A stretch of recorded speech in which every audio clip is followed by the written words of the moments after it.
Oh my goodness talaga si Kuya Jan nung natatanaw niya na yung dagat dito sa biyahe namin.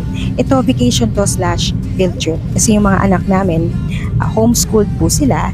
So, napapagkaranan na nila yung anyong lupa, anyong tubig, mga yaman sa ating mundo, mga ganyan. So, nag-request talaga sila na makakita ng dagat, mga baybayin. Maraming salamat kay Papa Abet. Shout out for making this vacation slash field trip possible for our kids. Siya talaga yung punong abala na maghanap ng dagat, kung saan kami magpupuntang resort or dagat na may dagat.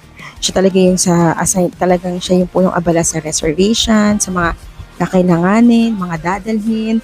Maraming salamat, mahal, for making this possible for our children.